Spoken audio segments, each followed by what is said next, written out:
Welcome back to another episode of Tailgate Talk. This is episode number 3. Got a lot of exciting stuff to talk to you guys about. I'm here with Brandt, How's it going, y'all? and we're going to talk about some NBA playoffs. There's definitely some exciting stuff going on there.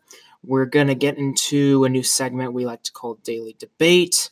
We'll get more into that later into the podcast, and then we possibly might talk about some top paid free agents. His three-pointer is intercepted at the goal line. Always Williamson is in the lane. Look out. So, Brant, let's start off with the NBA playoffs. There's been a lot going on. I unfortunately haven't been able to really watch a lot recently in the past week just because of I have final exams and I'm moving out. I just have a ton of crap going on, but I will be home next week with no homework or anything, so I'll definitely be able to watch some more next week. Yeah, well, you didn't really miss a lot this week. I mean, we pretty much knew how the Celtics and Bucks series were going to end. They both swept their opponents. The Raptors finished business tonight, closing out the Orlando Magic 4-1, and the 76ers are looking to do the same tonight. So let's just start with the East. So in the second round, right now, as it shakes out, we got Celtics versus Bucks. So that's a tough matchup for me because I'm a Celtics fan. So I mean, I really would not like to go up against the Bucks in the second round. But it is what it is. We won last year in 7 games against them in the first round without Kyrie and Gordon Hayward. So now we have those guys back, and it might be different, might not. But it's going to be a tough matchup either way. Yeah. I think my prediction is the Celtics win maybe 2 games. Yeah, that's tough. That is tough. See, I have to go with my Celtics, man. I got to go Celtics in 7. I just have to. But so the Raptors, it looks like the Raptors are going to play the 76ers. I'm not saying that the Brooklyn Nets can't beat the 76ers, but, it doesn't look very good for the Nets.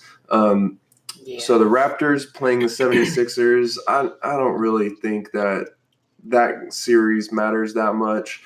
Really, in my opinion, the winner of the Celtics and Bucks series is definitely going to the Eastern Conference, or is going to be the champion of the Eastern Conference. So, I mean, I think the Raptors probably will beat the 76ers.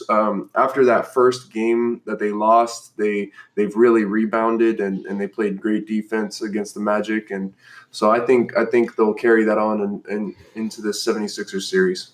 Yeah, I say Raptors in 5. Yeah, I'm going to agree with you on that one. Raptors in 5. Over on the West, it's a little bit more competitive, but same type of deal going on. We got Portland leading 3-1 against Oklahoma City. Damian Lillard and CJ McCollum are trying to close out Russell Westbrook and Paul George. That's a tough series because I really thought that Oklahoma City was going to be dangerous. But it looks like Paul George's injury is just nagging him very, very badly, especially in shooting. And I don't think that Oklahoma City is going to be able to pull this one out. I think Portland's probably going to take this series. Yeah, I got Portland as well. It's just you don't see it's just a matter of time. 3-1 series leads blown that much. Unless it's Golden State against Cleveland. Yeah. But they'll end up playing the winner of the San Antonio Spurs and Denver series. So that'll be a tough series. Portland, whoever against those two, because Denver and San Antonio right now are actually currently tied 2-2 in games. Yeah. It's the only exciting series, pretty much. That is very surprising, in my opinion. I thought the Denver Nuggets were going to be better. I mean, it's like Isaiah Thomas isn't playing in the playoffs. I have no idea why, but these guys, they look like they're out here clowning around. Like they literally don't even look like they're a playoff ready team, and they were one of the best teams in the regular season. Like I have no idea what's going on with the Nuggets, but you can't lose 2 games to an under valued Spurs team. Like I really do not. I don't see that. I don't see anybody going far in this series. Yeah, I was definitely rooting for the Nuggets too. It's a new team. I can't stand the Spurs, so it's just definitely rooting for the Nuggets. Yep. And then we got Houston and Golden State both up 3-1 in their series. They're looking on a collision course in the next round. And this one, Houston's just they just have to win one more game against the Jazz. They're going to do that in the next game, I believe. It's gonna happen. It'll be back in Houston, but Golden State. Now, Golden State is going to be tough because they could drop one here. I think they could drop another game. I mean, I don't think it's going to happen, but I think they possibly could. They're a team that loves to look ahead, and they're probably thinking, oh, well, we'll just beat the Clippers, and then what if they give up another 31-point lead? You know what I mean? Like, it's Golden State is not playing their best basketball that they possibly can right now. I hope they do, just to wear them down a little. They're probably just toying with them. Exactly, yeah. The Clippers could really use another win. I mean, just for the morality standpoint. Yeah.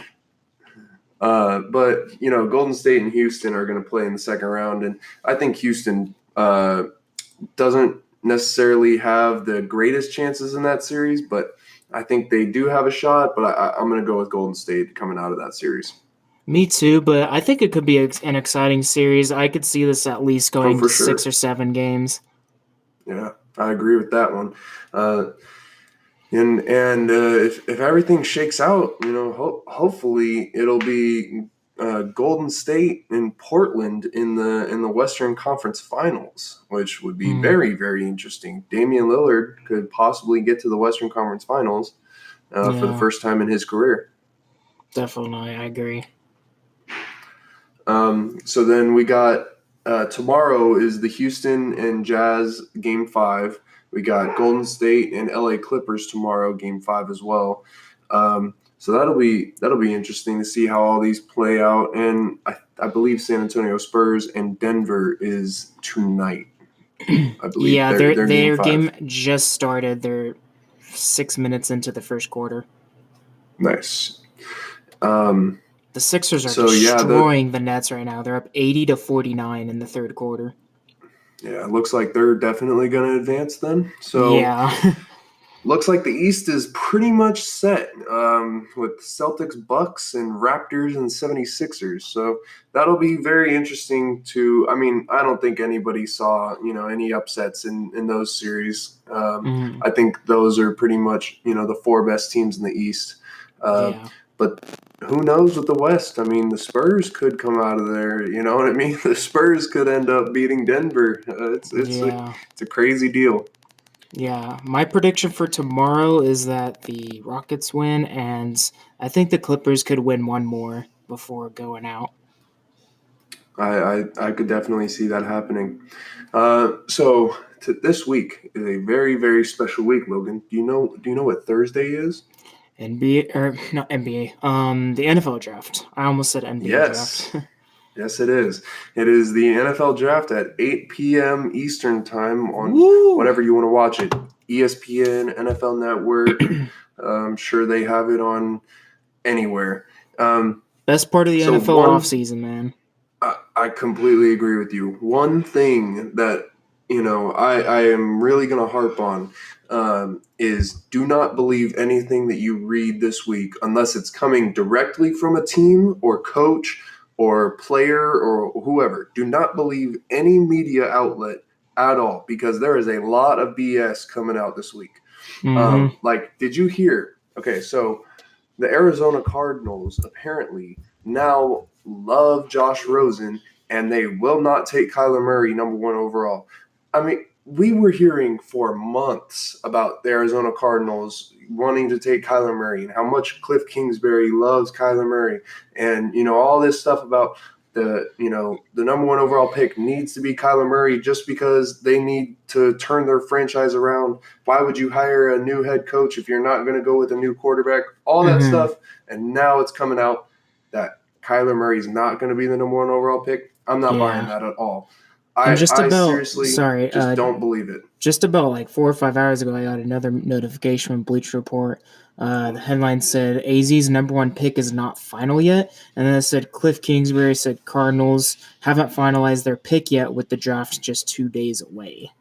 So Yeah, it's see, gonna I don't buy that at all. I mean, I usually, think what's going on is they're just trying to put out feelers to other teams saying, okay, well maybe let's see a trade package. You know what I mean? Like yeah, let's see what you can give us to move up to, you know, the number one overall pick. Maybe it's the Giants calling them saying, hey, I heard you're not going to take Kyler Murray. What if I give you my 2 first-round picks that we got this year, and we'll trade up to the number one overall pick, and then the Giants take Kyler Murray. You know what I mean? yeah, they don't want to But give away who they want yet, really. exactly, and I don't think, you know, and all this stuff about the Raiders, you know, banishing their scouts from their meeting room, and John Gruden pretty much giving all these guys the rest of the week off, you know, because he doesn't trust them. Like, I mean, come on, you know, that's Yeah. just BS. I don't believe any of that stuff. You know, these teams, they know who they're picking. I mean, Yeah. especially the Cardinals. They've been on the clock for 6 months. They're just trying to buy time, and they're just trying to, you know, create more hype or whatever, and try to see if anybody will give them, you know, a ridiculous deal for that number one overall pick. Yeah, definitely, I agree. It's definitely gonna be unpredictable, really, who the first pick is. You can usually tell by this time, like 2 days away from the draft, you can usually tell who the team wants. But the Cardinals, they're mixing it up a bit, and they're not really giving any hints here. Yeah, it's pretty interesting because, you know, I've seen a couple mock drafts, right? You know, Todd McShay, Daniel Jeremiah, Boogie Brooks, all these guys, right? And they'll have Kyler Murray number one overall, and then I look at mock drafts, you know, from 2 days ago, and there's some of them are saying Nick Bosa, some of them are saying Quinnen Williams, some of them are saying they're going to trade the number one overall pick, and you know, just nobody knows right now. I don't think anybody really knows what's going on, because there's so much information just being tossed out that nobody knows what's true and what's not. Yeah, I agree. Definitely. But it's going to be very interesting to see, you know, who is going to be the winner of this draft. I mean, you know, it's only been 1 year, and a lot of people say that, you know, the Browns last year won the draft because they got their quarterback, they got Baker Mayfield, and they also got their you know, star and Denzel Ward on defense. And you know, I think that it's going to be very interesting to see if Arizona can you know, get their quarterback in Kyler Murray, and if he pans out, that's great for him. If he doesn't, then, you know, it's just another quarterback. Yeah. Speaking of the Browns, I'm definitely like interested in to see how their team is gonna do. And as a Steelers fan, I actually am a little worried about how they're gonna do, because we got to play them twice. And even though like every year they're usually really bad, it still like can get pretty close because we're just a division team. So like no matter how bad they are, it's gonna be a close game no matter what. So if they become good, then the Steelers got to step their game up if they want to win those 2 games. Yep. And those division games are always tough. I mean, you know, coming from a Jets fan, I mean, it's crazy. You know, people will say, "Oh, the AFC East is the worst division in the all of football," right? The AFC least is what they call it. Yeah. But really, I mean, it's just that the Patriots have been that dominant in every single division game. I mean, the Patriots, they don't go 6-0 every year in the division. They go 5-1 or 4-2. You know, because why? Because it's a tough game playing the Jets or playing the Dolphins in New York or at Miami or even Buffalo in Buffalo. You know, so I mean, division games are always tough because you never know. They're always coin flips, in my opinion. It's just a different atmosphere when you're playing a division team. Everyone's Exactly. hyped. They're playing their rival, and it doesn't matter how bad you are, you're going to come out swinging. Yep. So I'm definitely excited for this NFL draft. I'm hoping I can make it at the start of it or at least midway through the first round because Thursday I actually have to drive 7.5 hours from Phoenix to California. Definitely not excited for that, but I feel like if I leave early in the morning, Yeah, I'll it's make gonna it be in real fun. time for the beginning of the first round. So I'm excited, and maybe I'll catch the beginning on my phone or something, but enough about the draft. We'll definitely talk a lot about that next week and maybe more weeks to come. We're Yeah, going to we'll for start sure a new recap that. segment. Yeah, we're going to start a new segment. It's called Daily Debate. And what we're doing in this segment is we're going to just ask a question and we're both going to give our inputs and give a little debate about it. And I think it's going to be fun. We want to make a little like intro song for it or something, but we don't have anything right now. So, the daily debate question, Brandt. What are your top 5 greatest quarterbacks of all time? Okay. So I want to dive a little bit deeper into this question. So by greatest quarterbacks, are we including like legacy, or is this just based on skill level, or what? Define greatest for me. I think it's honestly a mixture of both because Okay. I can honestly, yeah, like great quarterbacks are great quarterbacks, but if they don't really have like a legacy, then I don't know. It's kind of tough to put them up there because Okay. legacy is really important for just like remembrance and like the fans, and I just Yep. think it's an important thing to include.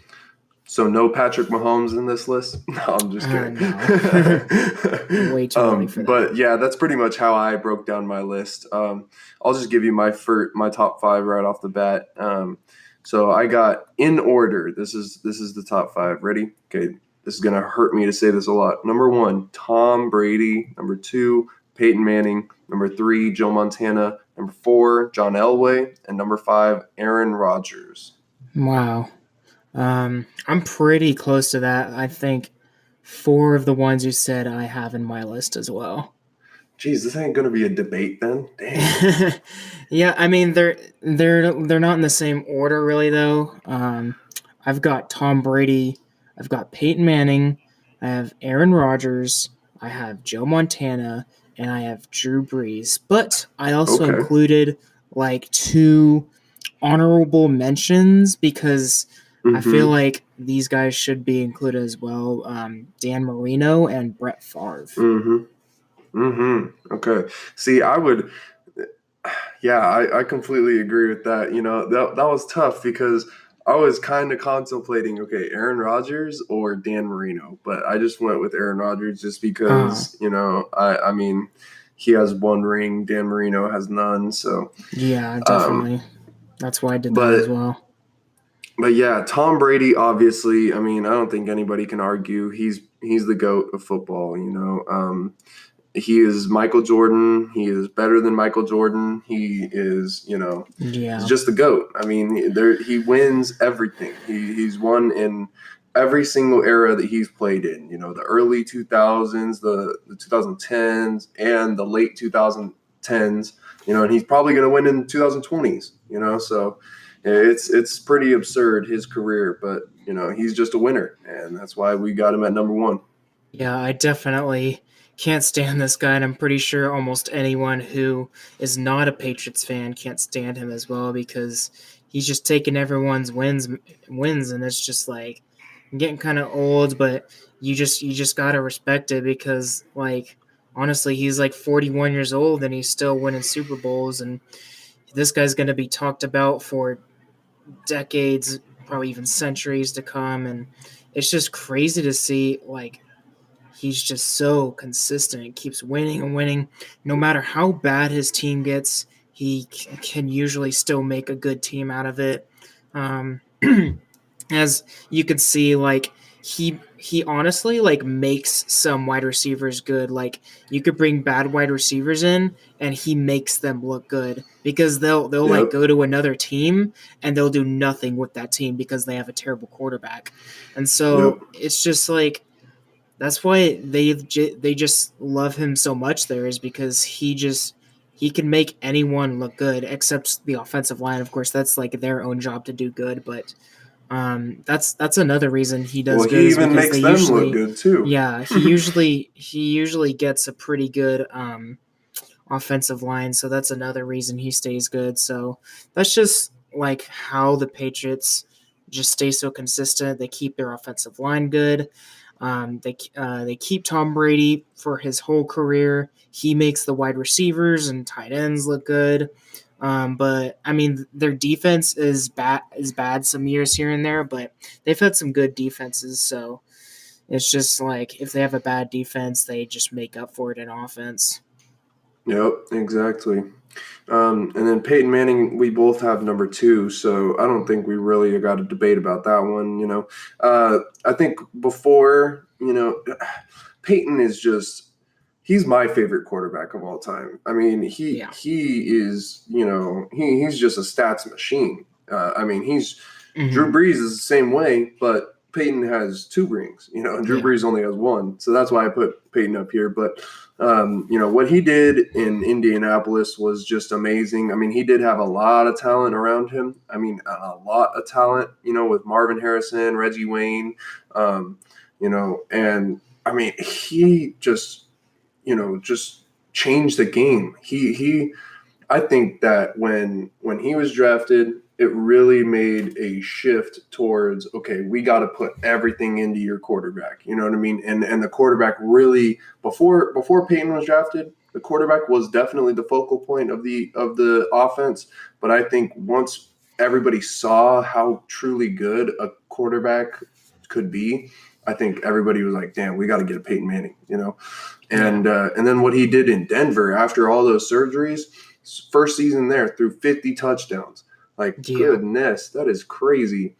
And then Patrick Mahomes. I mean, shoot, Patrick Mahomes comes around, he just does what he does this season, and it makes it look easy, And let's just like the entire list of records he's broken is just insane. I actually have the whole list here. Let's just take a look at all these records that Peyton Manning has. So NFL career passing touchdown record with 539. Most passing yards in a career, which is 71,940. He has the single season touchdown record in 2013, which is 55. He had the most passing yards in a season in 2013, which is 5,477. He has the most wins, including playoffs, which is 200. Most games for throwing 300 plus yards, which is 93. Most passing touchdowns in a single game. He's actually tied for that with 7. Most games with a passing rating higher than 105, which is 97. Most games with a perfect passer rating of 158.3, which is 5 games. Most seasons with 350 or more completions, which is 10. Most games completing 80% passing, which is 19. Most game-winning drives, 56. Most comeback wins, 45. Highest completion percentage in a postseason game with 450-plus yards. This was in 2005. That was 81.8%. Highest yards per game in a season. That's 342.31. Most games with 4 or more touchdown passes. That's 25. Most seasons passing for 4,000-plus yards. That's 14. Most consecutive seasons with 25 or more touchdowns. That's 13. One of 2 quarterbacks to ever beat all 32 teams, along with Brett Favre. First quarterback to beat 31 franchises. That was in 2007. And lastly, most Associated Press NFL MVP awards with 5. Those were in the years 2003, 2004, 2008, 2009, and 2013. I'm like out of breath with all these freaking records he has. That's just insane. That list is too long. That Yeah. is just insane. And he would be number 1, obviously, if it weren't for Tom Brady's 6 Super Bowls, Yeah, So definitely. just got to give it to Tom. But Yeah. my Only number quarterback 3. to have 6 Super Bowls. That's honestly like if he had like less than 5, he would definitely want to be on top. But since he has 6 and no exactly. quarterback has that, he's got to be on top. No quarterback's even going to come close. I mean, Yeah. the closest is probably, the closest that could get there would be Drew Brees, maybe. Drew Brees might be the closest. I mean, we don't know what Patrick Mahomes is going to do in his career or any of these young guys, Sam Darnold, Baker Mayfield, whatever. But Drew Brees right now is like pretty much the closest guy, and he's got what, one? So Definitely. it's not looking And like he's it's going to happen. he's getting old himself too, so Exactly. I don't see it happening. My number 3 is Joe Montana. Who's your number 3 again? Mine was Rodgers. Montana was 4 for me. I see. Yeah, so I have Joe Montana because, I'm pretty sure Joe Montana has 5 Super Bowls, right? I'm pretty sure. Yeah, so he has 5 with the San Francisco 49ers. And, you don't got to speak anything on Joe Montana. Everybody knows who he is. He's probably the greatest quarterback of all time before, Tom Brady and Peyton Manning came into the league, and Aaron Rodgers.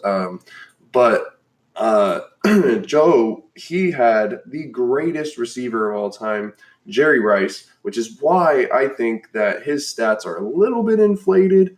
But then again, Jerry Rice probably would is have just won. a monster, one of the best wide receivers in the NFL. Exactly. Dude literally never dropped the ball. I mean, when you have a combination of one of the greatest quarterbacks of all time and one of the greatest wide receivers of all time, that's just a recipe for success. Like, imagine if Tom Brady would have had Randy Moss for his whole career. He only had him for like 2 years, so. Yeah. That would have Joe been Montana insane. actually had 4 Super Bowls, just to 4. Okay. So he's 2 off from Tom Brady. So and I think Joe Montana is the closest to Tom Brady in terms of Super Bowl by one quarterback. So and if Brady gets another one, that's just going to add to his legacy, and it's just going to keep him there at the top, solidify his top position. And he could do it again, which is insane to me.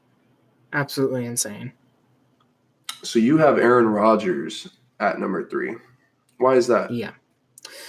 Honestly, I just think, like, with what he's done, I feel like, I don't know, I don't know if this is just me, but I feel like football today is a little harder to rack up stats than back in the day, especially since Joe Montana did have Jerry Rice. And I just, like, I know Joe Montana did have more Super Bowls, but just the plays, like, not just stats, but, like, just the plays Aaron Rodgers has been able to make. I can't even remember how many times in, like, the last second Aaron Rodgers has come in such clutch moments and just been able to fling it like 65 yards down the field and get a touchdown with 0 seconds left on the clock to win the game. It just blows my mind how he's been able just to, like, blow people's minds, like, year after year. I was kind of disappointed in him this past season. This past season was probably the only year I was just kind of iffy about him. But other than that, I'll agree with you on that. It's been insane. And that's why I kind of asked that question before we started this segment, because if it was based off of pure skill at the quarterback position, not legacy, I probably would have put Aaron Rodgers at the top of this list. Because like you said, this dude just makes plays. Like against Dallas, was it 2 years ago in the playoffs when he threw that dart to Jared Cook on the sideline? Like, goodness, toe drag swag. And then, a couple years before that, when he beat Seattle in the playoffs, come back in the fourth quarter, and they beat Detroit, with the Hail Mary. It's just, he is Mr. Clutch in the NFL. He's got that clutch gene. And in terms of just pure throwing the football, Aaron Rodgers is by far the best quarterback I've ever seen. And I keep coming back to Patrick Mahomes, but he's right there with him. I just love this kid, Patrick Mahomes. What's with you and Patrick Mahomes right now? Dude, I'm telling you, Patrick Mahomes, bro, he is going to be the best quarterback ever. Book it, write it down. That's a bold statement.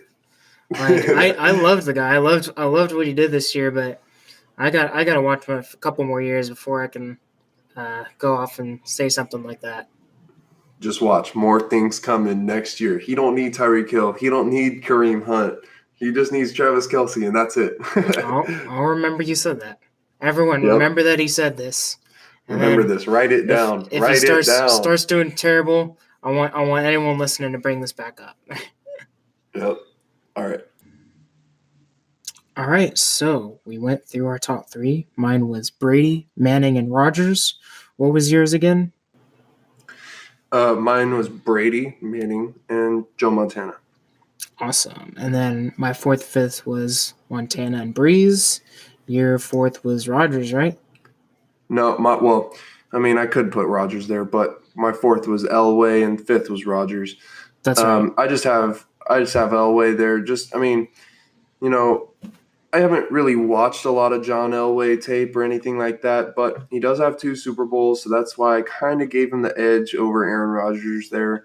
But, I've heard that John Elway was Aaron Rodgers before Aaron Rodgers, you know what I mean? And he just didn't have a team around him his whole career.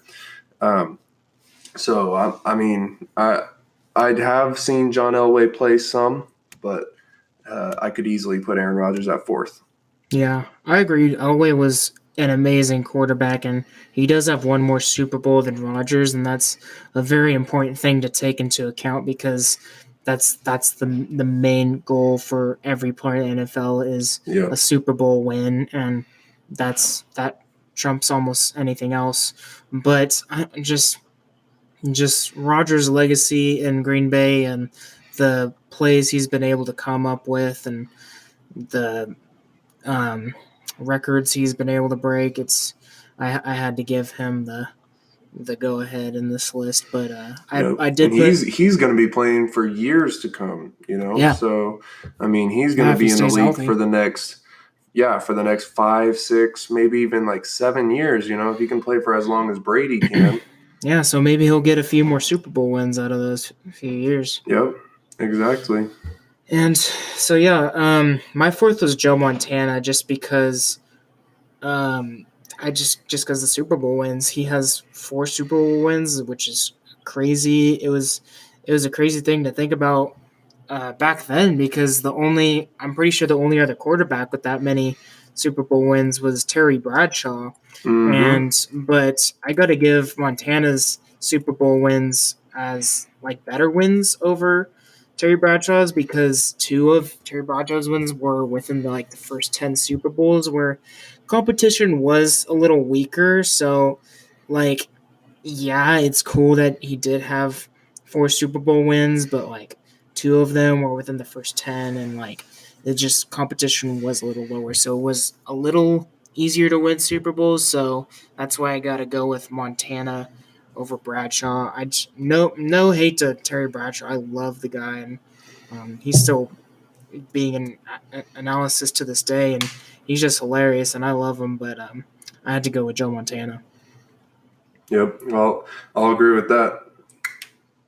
And lastly, I had Brees, just because what he's been able to do. He has 2 Super Bowl wins, right?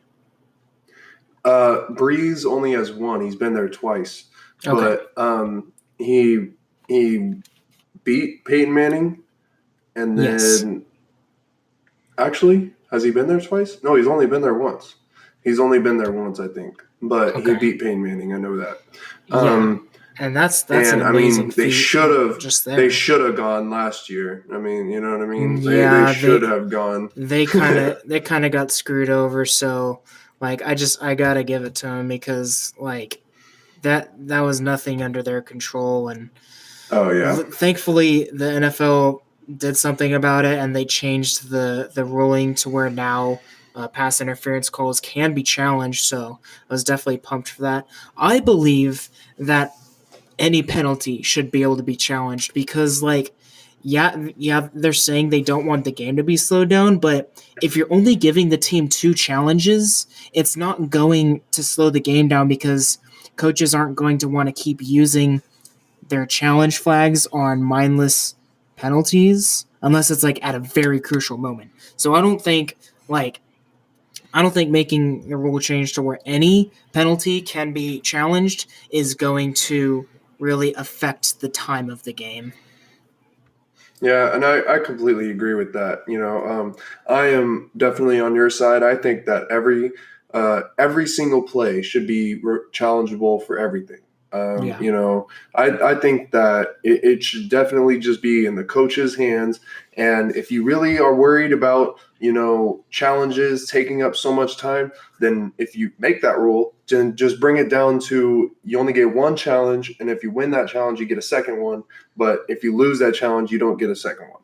So that could be, something that could help with the time, because I do understand they want to keep the time low and stuff like that. But I don't think that it will, increase the time that much. I mean, like you said, it's not like a coach is going to be calling a challenge flag on every single play, So yeah, Yeah, because they only I get think two that either way. So exactly. it doesn't matter I mean, how many opportunities they get to challenge.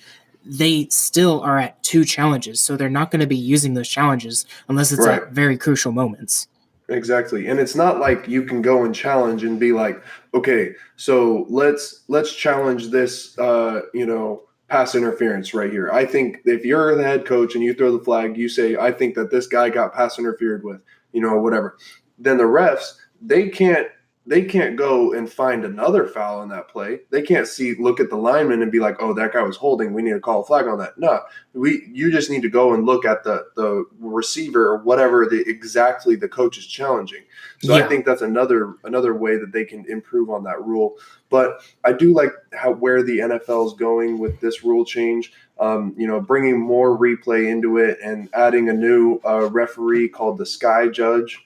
I think that's really cool, because we have replay, we might as well use it. You know what I mean?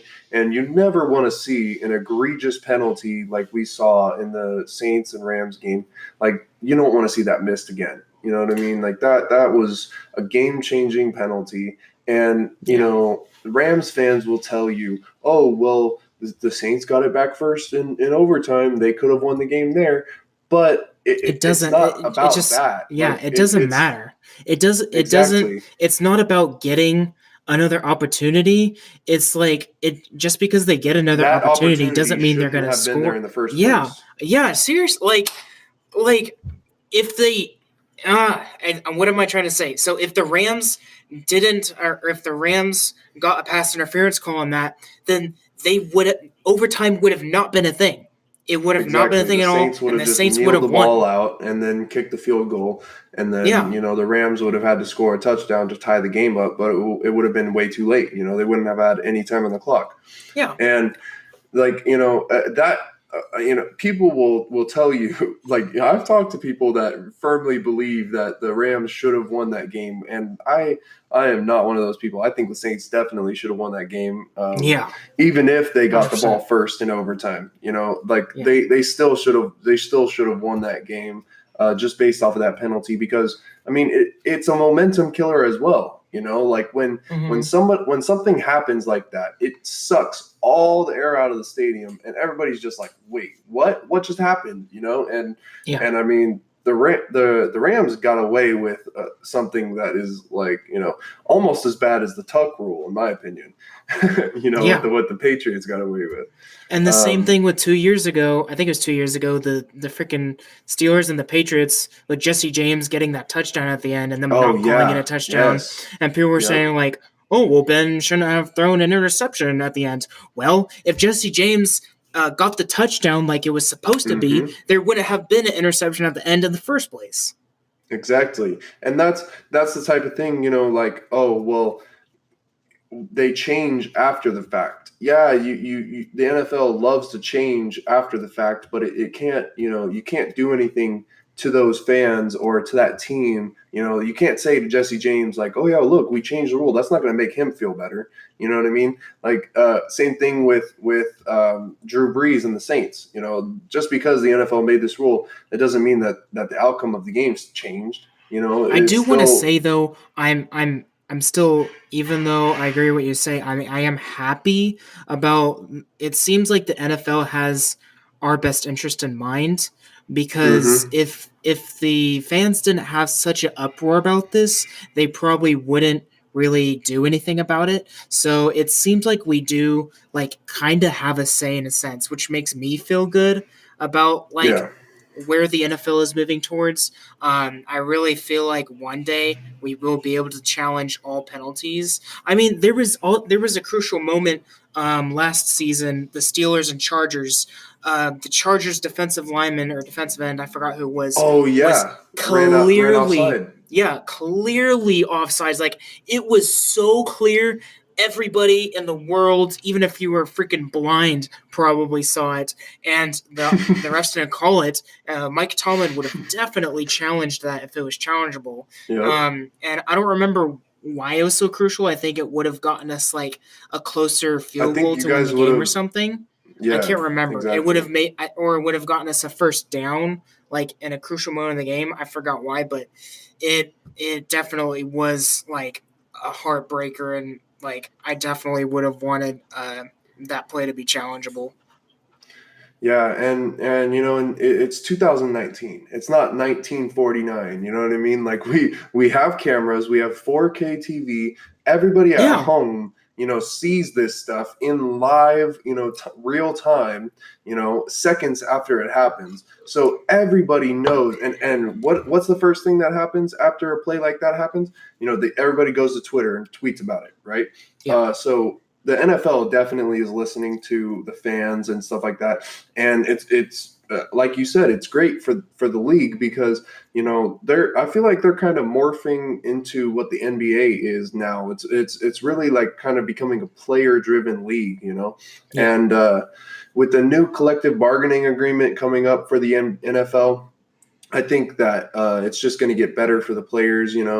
Contracts are going to be more guaranteed. Players are going to be more looked after in terms of what the team can do with them and stuff like that. yeah, And for the longest time, the NFL has kind of just had like a stranglehold on the players essentially, and it's like, all right, well, this is how it is. This is how it always has been. So this is how it's going to be. But yeah, now, like the players are like, nah, like look at what the NBA, look at what the MLB is doing. Like we got to get to the same point as they're doing. So yeah. it's coming along, and I think that the NFL is moving in the right direction. All I gotta say is if the Saints did end up winning that game, I think the Super Bowl would have been so much better, and I don't think Tom Brady would have 6 Super Bowl rings right now. That's very possible. Their That is their very, offense very possible. their offense literally did nothing that game. The Saints Yep. offense was on fire last season. So I just Mm-hmm. think the Saints would have came out on top. Yep, that's very possible. Real quick, I want to get your prediction, just super early before the draft. Super Bowl prediction, go. AFC, NFC. Okay. This can Let's see. definitely change throughout the year, but I just want to get your pre-draft, Super Bowl prediction. Let's see. Well, that's a tough one. I do think the Saints are still going to be pretty freaking amazing. Um, I think the Rams are gonna like come out with a fire under their butt because of like just how terrible they did in the um, Super Bowl. They're probably gonna Mm-hmm. come out like pretty pissed about that.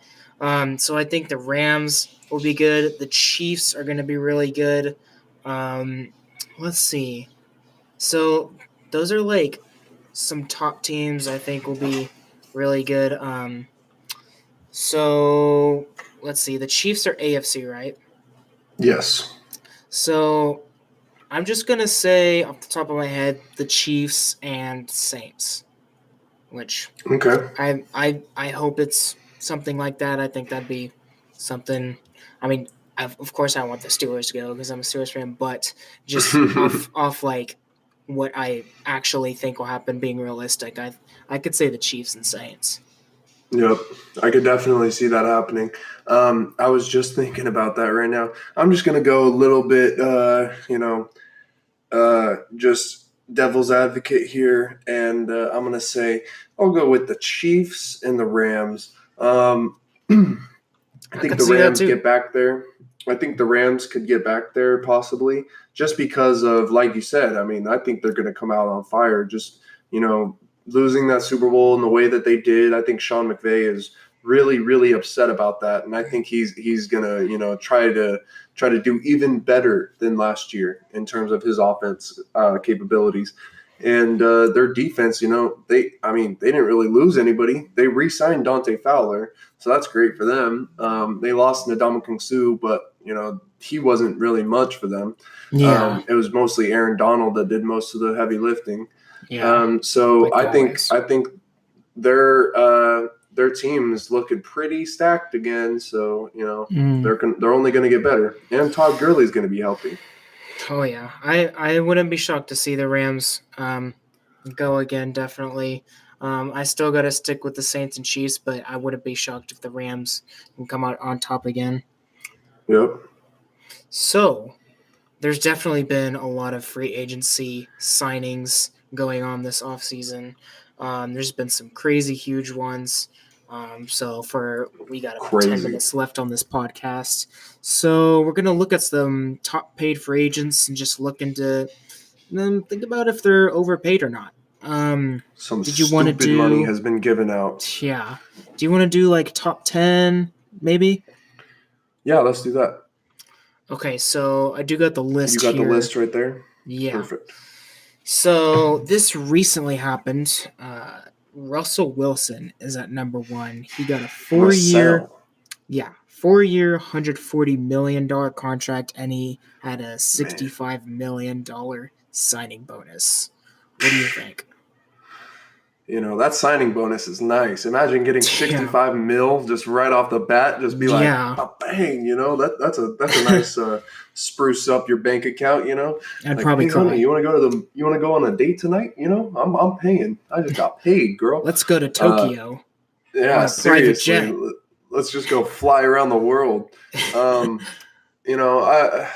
It's tough because you look at that number and you automatically think overpaid because, who the hell deserves $140 million? You know what I mean? Mm-hmm. But Russell Wilson has taken them to 2 Super Bowls. He's a great leader for the Seahawks. I mean, he's vocal. He leads by example. He's a good Christian guy.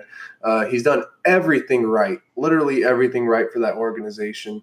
And he's, showed his maturity in saying that I want to stay with, Seattle, even though they're rebuilding.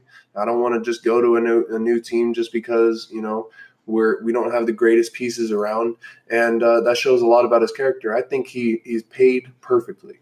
Yeah, I think he's not overpaid as well. It's just another thing too is he's a double threat quarterback, and the thing with double threat quarterbacks is a lot of them do not last very long because their body just gets worn down. And he's RG3. He's been with this team forever, and he's looking as in shape as ever, and it's he's still doing great. So I don't think he's overpaid at all, and especially the legacy he's brought to the Seahawks. Honestly, before him, I don't even know how the Seahawks were doing. So I just exactly. When you say Seattle Seahawks, you think of Russell Wilson. You know what I mean? Yeah, that's the first thing that comes to my mind every time. So honestly, he's worth the money to them. He's just everything he's brought to the Seahawks. He's worth every penny. Yep, I agree. The second one, this just happened today, but Frank Clark from the Seahawks is now going to the Chiefs. There's a lot of trading going on. I don't have the details on me right now, but there was like a first-round pick traded, some other picks traded, a 2020 draft pick, and he's getting paid 5 years, $105.5 million, just above DeMarcus Lawrence. And he has $62.5 million guaranteed. He's going to the Chiefs. I don't know if I said that or not. Yep. I think Frank Clark is overpaid. Now, let me tell you why. Number one reason, okay, the Chiefs had Dee Ford, okay? Dee Ford was a 29-year-old defensive end. He's been with Kansas City for a very long time. This year was his contract year, right? So what does he do last season? Balls out, gets 13 sacks. Frank Clark, what does he do? He's on a contract year. He's only 26 years old. So what does he do? He gets the same thing, 13 sacks, had a little bit more tackles than Dee Ford, but Kansas City was like, let's just upgrade with this newer model, save 3 years in terms of age, and we'll just replace Dee Ford with Frank Clark. I like the move for Kansas City, but I don't like the overpaying of $105 million to a guy that only gets 13 sacks. I mean, this guy, if he's getting $105 million over 5 years, he better be getting 20 sacks a season. This dude better be some J.J. Watt stuff. Yeah, seriously, I definitely think he's getting overpaid as well. I don't know what the Chiefs' cap space is like. I don't know how much they really need defensive players like this, but I definitely think he's getting overpaid.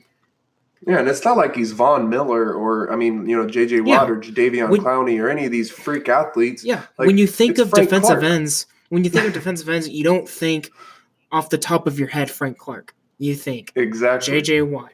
You think I'm drawing a blank right now, but that's like you don't really think of Frank Clark.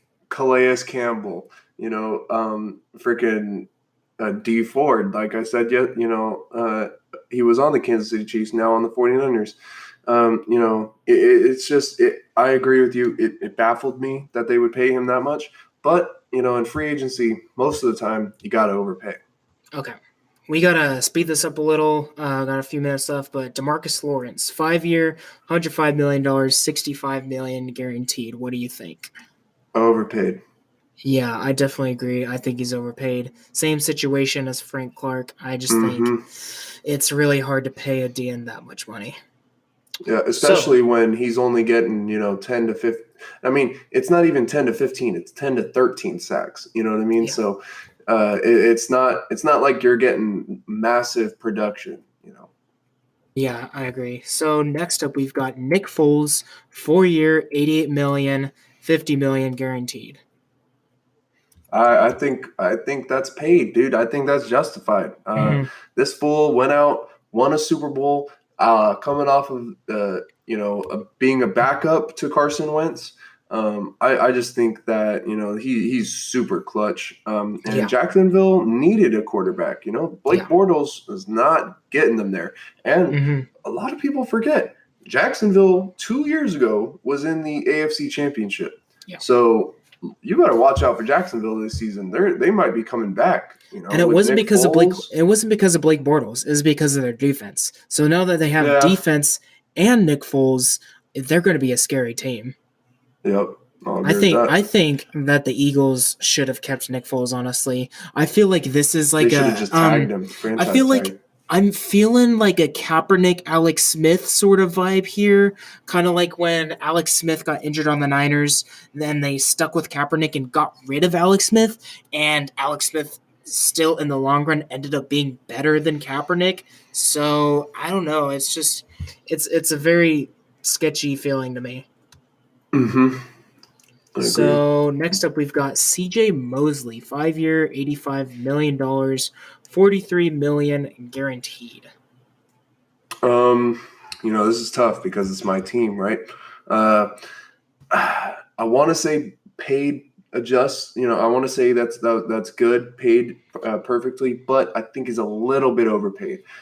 Just like I said, before, in free agency, you always got to overpay, sadly. So I think that, that's a lot of money to go to a linebacker, but he's only 25 years old. We're going to have him for the next 5 years. So it'll be good. It'll work out in the end. I do like this mainly because of just what he's done for like the Ravens and stuff, and his age. He's not really old yet. So I think this is justified. If he was anything above 28, I would say no, pay him less, but I think this is a good payment. So next up, we've got Landon Collins. He got a 6-year, $84 million contract, $26 million guaranteed. Yeah, that screams overpaid. Yeah. Who is giving out $85 million to a safety? Yeah, safeties aren't getting paid this much. I mean, no disrespect to Landon Collins. Like, Landon Collins is a great player, but dude, that is just crazy. Mm-hmm. I mean, $85 million to play safety? He's not Like, the best man, safety in the league either, in my opinion. He's great, but he's exactly. I not the mean, best one. he's been passed up, by Derwin James and Jamal Adams. Yeah. So, but 85 mil, that is a The lot of only money. upside I would say to this is only 26 million of it is guaranteed, so the whole 84 Right. million is not guaranteed. That's the only upside I see in this. So Yeah, 26 I million could definitely isn't see really that. a lot guaranteed, so we'll see if he Mm-hmm. actually gets that full 84 million. Yeah, and hopefully he didn't front load his contract like a lot of stupid people. Uh-huh. Because if he did, he's just going to get cut after year 3. So Yeah. We got 4 more. The next one is Zadarius Smith, 4 years, $66 million. 20 million of that is guaranteed. that's overpaid. I think that's overpaid. But the only like you said about Landon Collins, lot of money, but only a little bit guaranteed. Yeah. So would you say it was 60 million was the contract and only 20 was guaranteed? Yeah. So 20 million, Yeah. So is not a lot guaranteed. yeah, exactly. So I mean, I do think that the 20 million is justified, right? That's a good payment. But if he does end up getting that 60 million, he's going to be overpaid. Mm-hmm. I feel like a good amount would have been like 4 year, 55 million, and then maybe guarantee like 25 million of that. Yeah, I would say like 50 and 25. Like, Zadarius Smith is a great player, but I mean, he's no JJ Watt, he's no, Von Miller. Mm-hmm. He's not that guy, I mean, Yeah. So next up, we got Trent Brown, 4 years, $66 million, 36.25 million of that is guaranteed. Yeah, again, overpaid. Say it with me now. Overpaid. Okay, so Trent Brown, yeah, he had a great season last year. What did he do the years before that? Wasn't that great. Okay, he is not the, he's not the typical blindside tackle, which is what I think Oakland is going to bring him in to be. He's a very big dude. He is massive. Don't get me wrong. He is great in the run game for a tackle, but his pass blocking, leaves a little bit to be desired, because if he goes up against a fast guy that, like Von Miller is just going to get right around him. Or maybe Josh Allen that gets drafted. Josh Allen is super fast out of the draft. He's just going to go right around him. So I think that's a little bit overpaid, especially for a tackle. I agree. I think he's overpaid as well. A lot of money guaranteed too. 36. That's over half of the contract guaranteed. Yep. So next up is Anthony Barr. He got a 5 year, $67.5 million, but only 15.9 million of that is guaranteed. Okay, so let me go on this rant real quick. Anthony Barr finessed the Jets. He said that he was about to sign with the Jets, and then he went and turned his back and signed with the Vikings. You know what? I'm happy that he signed with the Vikings, because he's not going to get any of his money. That fool is stupid for only getting 15 million guaranteed. Yeah, that's nothing. He got like 60 million or whatever, 65 million, but he got 15 million guaranteed. That is terrible. Like, yeah. Dude, you're going to get that in the first year, and then they're going to cut you. Like, that's it. I just don't understand why players do that to themselves. All these players talk about, oh, we need our money. We're the players. We're the ones that, bring the fans in. We should be getting the money. But then they go out and make stupid contracts like this. Like, I just don't get it. Okay. Last up, this is going to be an interesting one. I really want to hear what you want to say about this. Antonio Brown, 3 years, $50 million, 30.125 million of that is guaranteed. I'm gonna go with paid perfectly. I just think that, dude, Antonio Brown puts up numbers like that. You can't argue. He's the greatest receiver that we have today, and he's just going to put up numbers. He's going to continue doing that, Mm-hmm. So you got to pay that guy, Yeah. So I think that was perfect for Oakland to do that. I feel like he was paid a good amount, but I feel like 3 years is a little short. I would have liked to see at least 4 years because, like, Mm-hmm. 3 years goes by like so fast. And Yep. if they really wanted this guy, I would have maybe like seen at least 4 years and maybe like add 5 million more to the contract. Yeah, I could see that. So yeah, those were our top paid free agents. It seems like a lot of them we feel like we're overpaid, but it's just NFL's got money and they're willing to spend it, I guess. That's the reality of free agency, you know? I mean, Yeah. sometimes you got to overpay to get the guy that you want, and sometimes it Honestly, works out. Most of the time, it doesn't. honestly though, it's been nothing like the MLB has been lately with freaking Oh, Bryce Harper, Manny Machado, Mike Trout. These guys are getting paid a ridiculous amount of money, hundreds way of too millions. overpaid. Yeah. Like we Yeah. were saying, Russell Wilson getting 140 is a lot. You know, these dudes are out here getting 250 and Yeah. 300.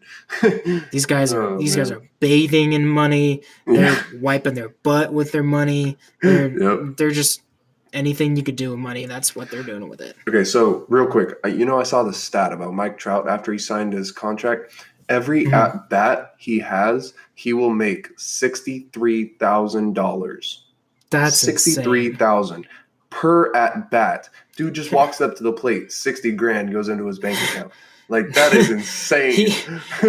Even if he like just struck out every time, he could just stand there and make 63,000. Yep, Blows my exactly. mind.